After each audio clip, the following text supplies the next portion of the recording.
I'll pass things over to Troy now for opening remarks. Okay, thank you, Katrina. Good afternoon, bon après-midi. Thank you for joining us for today's virtual media availability session to speak about the memo that was recently just issued to Council regarding the reduced capacity for our customers on O Train Line 1. I would like to start by speaking directly to our customers. I know that this is a new issue and its impact on our customers is extremely frustrating. While we've seen significant and sustained improvements of the rail system, this is not acceptable. However, as we've stated many times, we will always stand by the safety being paramount, and this is our entire team's focus, our entire team's priority, and that includes our maintainer RTG. Out of an abundance of caution, today's decision to temporarily reduce the number of vehicles available for service was made to ensure that Line 1 service remains safe for our customers as well as our employees. Before I address the impacts to our customers, I want to provide a brief overview of the issue at hand. Rideau Transit Group has notified us that spalling was detected on several cartridge bearing assemblies, or you also hear us refer to them as CBAs. This was identified as part of the ongoing investigation and analysis efforts of the existing cartridge bearing assemblies, the issue that we've talked about at Transit Commission previously. Spalling is caused when the metal surface inside an axle bearing starts to flake off, and it starts to create pits within that metal that can grow over time, which can lead to cracks. And if not addressed and observed, this can result ultimately in a bearing failure. RTG has begun a root cause analysis on this issue. Together with our independent safety consultant, Transportation Research Associates, we have been in discussions with RTG to ensure the ongoing safety and operation of our service. While RTG maintains that the fleet is safe for continued operation, the city has notified RTG that any vehicle with CBAs, cartridge bearing assemblies, over 100,000 kilometers or more of mileage, they are to be temporarily removed from service. We are taking this step while we wait additional information and implementation on new procedures that will allow for a reliable and continued safe service. This additional information and new maintenance processes, combined with bearing replacements, will allow for the number of LRVs available for service to increase and return to our normal and expected service levels. This means that we need to carefully manage our fleet. Trains on Line 1 will continue to operate at approximately the current frequency level. However, to manage our fleet of vehicles, we'll be running a combination of both single and double car trains.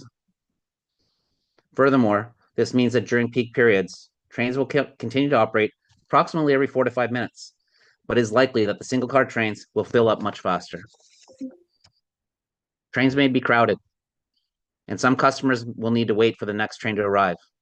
Again, we know this is not ideal and does not reflect the level of service that we want to provide to our customers. We are expecting there to be sufficient capacity during the midday and evening service, but again, some customers may have a slightly longer wait. Lines 2 and 4 are not affected and will continue to operate normally. We are sharing this information with our customers through all our channels, including customer alerts, public service announcement, social media updates, as well as on octranspo.com. Our team will be monitoring the system in real time, and where possible, we'll make adjustments. I'd like to remind everyone, our customers especially, that at busy times, please continue to be safe. Stand behind the yellow line at all times. If you don't make it on the first train because it is full, there will be another train in a few minutes. Moving forward, our focus remains on prioritizing safety and completing the necessary due diligence to ensure RTG and its subcontractors are accountable and are working to restore capacity for customers as quickly as possible. As for the next steps, we're going to continue to work with RTG to establish the timelines as well as the maintenance procedures in order to increase the number of trains available for service. We will continue to provide regular as the situation continues to evolve, as we make progress to increase the capacity for our customers. Before I conclude, again, I'd like to thank our customers for their patience, but I understand their frustration, and we're working very, very hard to resolve this issue as quickly as possible. So thank you, merci, and Sabrina and I are happy to take any questions at this time. Thank you, Troy. I will ask in each agency in alphabetical order to ask one question and one follow-up. Je vais inviter chaque organisme de presse par ordre alphabétique à poser une question et une suivi. First on our list, we have CBC, and I just want to confirm, Emma, will you be asking the questions on behalf of CBC today? No, it will be Arthur White-Crummy. Okay. Arthur, we'll start with you. Hi, thanks so much. Can you hear me just fine? Yes, again. Great. Yes. So I just want to get a little bit more sense of the scale of what customers can expect. I don't think it said it in the memo exactly how many cars you're pulling from service. Can you explain how many you expect to pull, how many single car trains you're going to be running compared to double car trains, and what that will mean for capacity? Like, what kind of capacity do you have usually? What is the demand, and what will that be reduced to? No, that's a good question. That's one of the main reasons why we wanted to, conduct this media availability today and talk to you and talk to our customers. Normally we run 13 double car trains during peak periods. Moving into this temporary situation that we're in right now, we believe that we're going to have a combination of single and double car trains at those peak periods. We want to maintain the frequency of approximately every 4 to 5 minutes, but we anticipate that we'll be running, anywhere between, 4 or 5 single car trains instead of the doubles. But the situation remains fluid. We've advised RTG of this requirement today, and they're going to be making, all efforts to provide as many vehicles as possible. But at the same time, they need to meet our requirements. Is no vehicle is going to be going into service that has more than 100,000 kilometers. So it's hard for me to give you an exact number right now. But our focus is to get as many vehicles in service as possible. But at the same time, we're focused on the safety aspect, and we've directed them no vehicles with more than 100,000 kilometers will go into service. I also wanted to ask about timelines. I know this is probably still in flux, but do you have a sense on approximately when you'll be able to return to regular service? And do you expect this to remain an ongoing problem? I mean, I would presume that once you're able to replace those cartridge bearing assemblies, we might be able to get back to regular service, but you'll still be replacing them more frequently, right? So will that be an ongoing problem that we can expect to continue to see disruptions in the future? And when might that be resolved? No, that's a very good question. Thank you for that. If I don't get all the elements of it, please flag me to that. In terms of the vehicles, in terms of the timelines, we want them to focus on that return to service and get as many vehicles as back to service as soon as possible. That's our focus.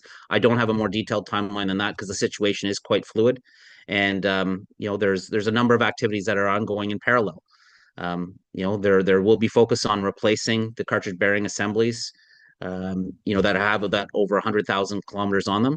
But at the same time, we're working with them on new maintenance procedures, new opportunities to diagnose these cartridge bearing assemblies that may allow us to keep them in service longer periods of time too. So we're looking at multiple mitigations, multiple fronts, but it is something that will need to be managed until we know what the root cause is and we're able to address that root cause.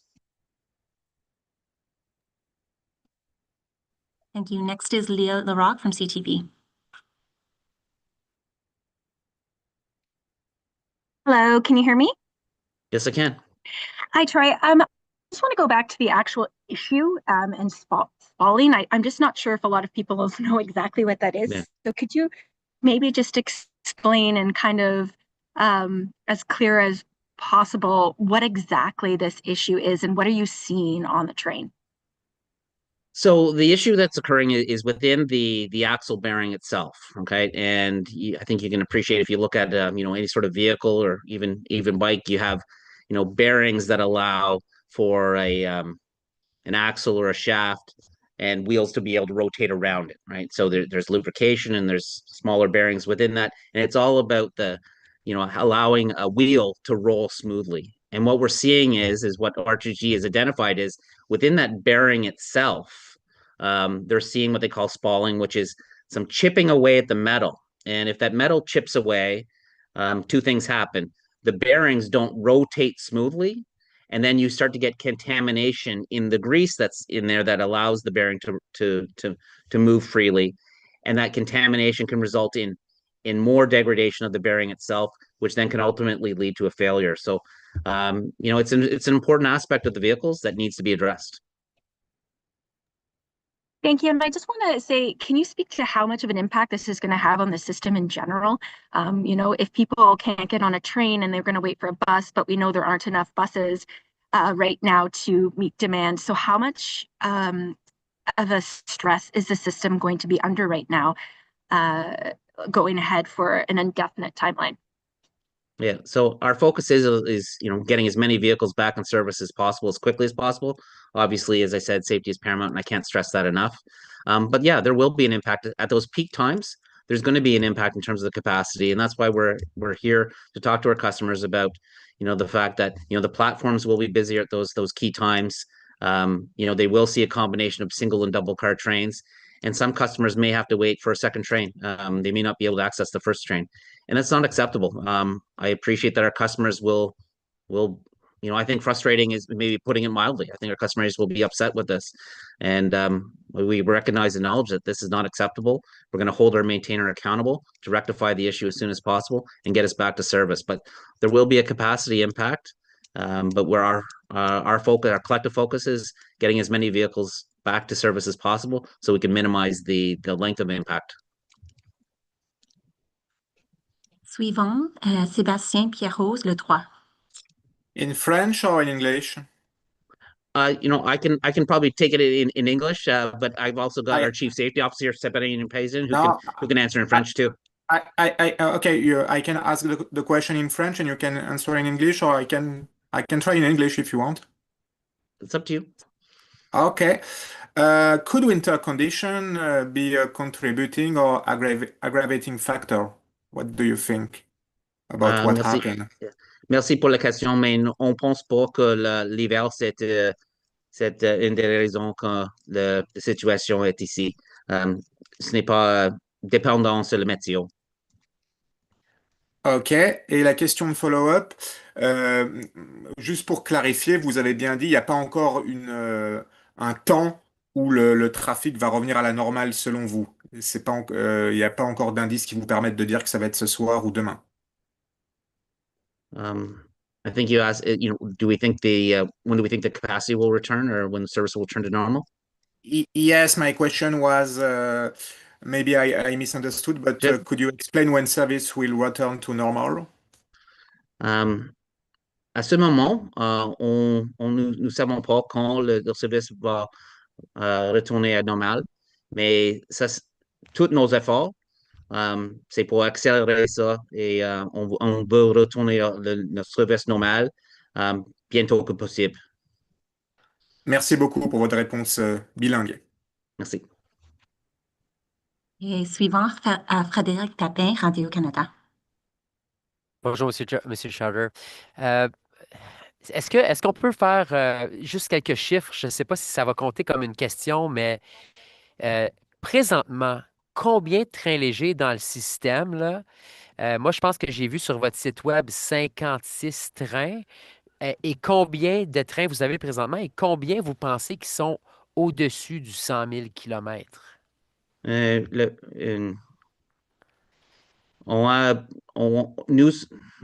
m'excuse. On a 18 trains qu'on peut continuer à utiliser maintenant. Tous les autres trains, ils ont un ou deux ou trois CBA qui sont plus de 100 000 km, 100,000 km. Oui. C'est une grande nombre de notre flotte. Donc, le total de trains que vous avez à votre disposition dans le réseau du train léger, juste le Line 1, c'est 56, right? Je pense que maintenant, on continue à we continue to receive new trains. Ouais. I think we're a little over 60 at this point right now.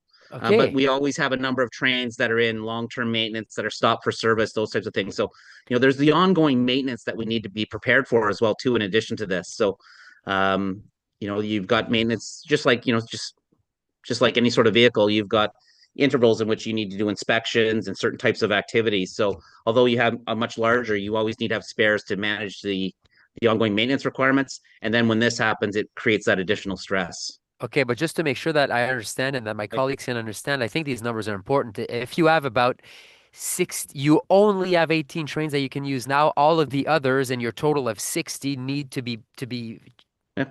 that cartridge needs to be replaced. And well, it needs to be replaced, or we need additional information in terms of ongoing maintenance practices, diagnostic tools, those types of things. To if we know that a large portion of these cartridge bearing assemblies, there's no spalling whatsoever, but we need methods to be able to predict and identify that. So until we start to see those additional processes that they're able to implement and put in place, we're taking a very, very cautious approach in terms of our fleet. I don't want to run over. Yeah. I think that this allows us to understand there. Donc, merci pour ces chiffres. 18 trains Thank is you what for you the can run right figures. now. And that's why you need to separate them in two, because usually you put them together, right, at peak hours. Correct. If we double trains, it would only give us 9 trains. So if That's right. we want to maintain the service frequency as much as possible, running those trains as frequently as possible. So in order to do that, we're going to split some trains up and run a combination of singles and doubles. And as more trains become available for service, we're going to immediately implement those into service. And I think I read that in the release, but how different is this issue from the other one that we saw before, where that piece was, unscrewing and then the wheel was falling off? So it's obviously not the same issue, but are they linked?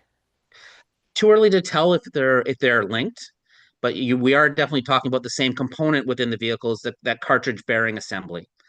So Wow. Okay. yeah, it's definitely related to the cartridge bearing assembly. What we're seeing with regards to this pitting or this spalling, it's within the bearing itself, whereas in the other issue, it was a failure outside the bearing. So, but that's part of the ongoing analysis. And what's important to note is that RTG and Alstom, they identified this issue through their ongoing efforts in the investigation analysis in with respect to the existing CBA. So this isn't something that was missed. This is part of the ongoing investigation, and they literally are tearing apart these bearings to really understand what's happened with the other issue. And when they were tearing apart these bearings and doing that detailed investigation, that's when they identified this, and that's when they notified us. Okay, so they're investigating the issue that was that at the derailment, and that's when they found this spalling. That is correct. OK. En français, est-ce que je peux vous demander de nous dire Now, qu'est-ce que in vous French, dites could you tell us aux in French, usagers d'OC what would you Transpo say qui, là, to OC Transpo regardent les users autobus qui sont en who retard, see that the qui, là, buses are regardent all les temps à late des and problèmes de now train léger? Qu'est-ce que vous there's dites à problems with the ces gens-là? LRT? What do you have to say to your passengers, your customers? Well, we're facing problems with the service currently, but at the same time, I would appreciate their patience because our whole team, our entire team, is working to improve the service as quickly as possible.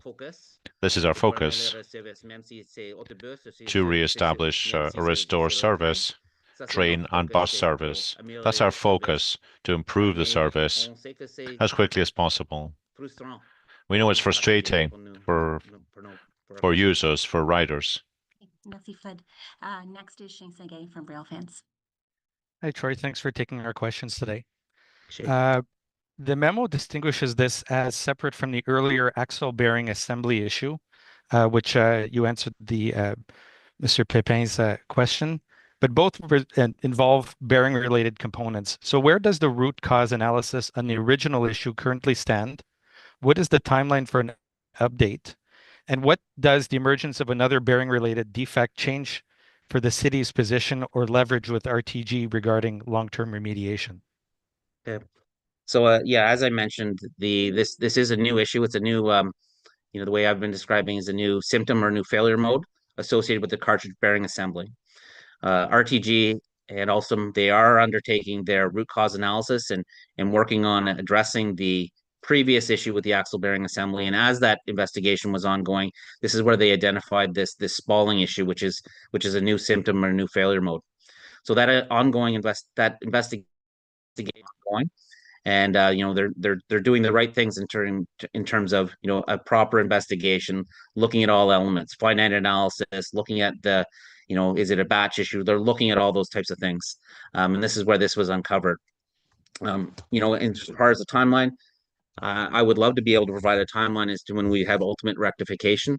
I don't at this point, but it's the city's collective efforts to ensure that we're holding our contractor accountable to, one, ensure that the vehicles are safe for continued operation, they meet the performance expectations, as well as they're following all their maintenance practices and procedures. So this is an issue that they need to resolve. And we are going to hold them to account to make sure that they do resolve both issues. It's too early to tell if the issues are related. They possibly could be, but I need to let that investigation, let the technical people do the work that they need to do in order to come forward with the proper conclusions and updates that we can then provide. Great, thank you for that. And my follow-up, commissioning and dynamic testing for Stage 2 East requires a significant number of train sets operating over long periods. With vehicles now being removed for service for the CBA replacement, how will OC Transpo and RTG ensure there are enough trains available to support both safe Line 1 operations and continue the testing for the Orleans extension? Yeah, so right now, our focus is on the existing line, the existing operation, and returning to normal operation. We have been saying that we were close with the East Extension, but we're not there yet. We're not at starting trial running, so there's no impact to the East Extension and trial running at this time. It's something that's on our radar that we need to be aware of because it is close. Right now, our focus is on dealing with this issue, getting back to normal operation, and putting the right processes in place so that we can increase the fleet and then ultimately be ready for the East Extension. So too early to talk about the East Extension. Right now, our focus is on the current operation. Great, thank you very much. Could I get one more question just because it's about safety, if possible? I'm just Yeah, we can ask a question about safety, and if it applies to Sabrina, then she can jump in. Thanks so much. I'm just wondering how you settled on the 100,000 kilometer replacement number, because I'm thinking back to the previous issues, and I think you reduced it to 60,000 at one point because of the previous bearing issues. How can we be confident that replacing these cartridges every 100,000 kilometers is going to be sufficient to prevent the derailments, to prevent the breakdowns that we've seen in the past? Go ahead, Sabrina. Thank you so much for the question, and I appreciate the question. So I'm going to first start by saying that I want to reiterate to our customers and to everyone, to our staff, that taking transit is safe. We took this step really out of an abundance of caution, and we have our staff and our customers at front of mind. We're always going to take the safest approach and ensure that risk is minimized. We don't take these decisions lightly, but in these situations, safety is not only my priority, it's my sole focus, and it informs every decision we make. We have our independent safety consultant, TRA, that's been working really closely with us. And based on all the data and the information that we have so far from RTG and its subcontractors, we feel confident that this 100-kilometer limitation on the CBAs is sufficient to mitigate the spalling issue specifically. I can't speak to what was decided in the past, but as Troy mentioned, that this is a new issue. So whatever decision was made with regards to the original issue may have had different technical components. Whereas for the spalling in particular, based on the data that we've seen so far, we're comfortable with this 100-kilometer limitation for the CBAs, and we didn't make that decision in isolation. We have lots of different experts being consulted, and we made that decision with our independent safety consultant, TRA. Yeah, I think, Arthur, it's two separate issues, right? And to Sabrina's point, really looking at the data that's coming from this specific investigation, what we have right now. RTG and Alstom, they're working on providing us with updated information, updated data, and that number may change. If they are able to support and provide additional confidence that that number can be extended, or because they have other measures put in place, that's something that we would entertain. But at the end of the day, it's not where our focus is. It's not on what we think or what we believe. Show us the data, show us the information, and we will make informed decisions based on that. So the 100,000 is based on the data specific to this issue. And just one more super quick thing. Will you be running R1 service? And if not, is it because of the bus shortage that you're dealing with elsewhere? Right now, we're not planning to run R1 service, but we will be watching closely. We are and have been continuing to run the, if you call the E1 service from Blair into downtown, so that will continue. Yeah, and one of the considerations was where we're at with the bus service right now, and the challenges we're facing on the bus side. So that definitely was a consideration.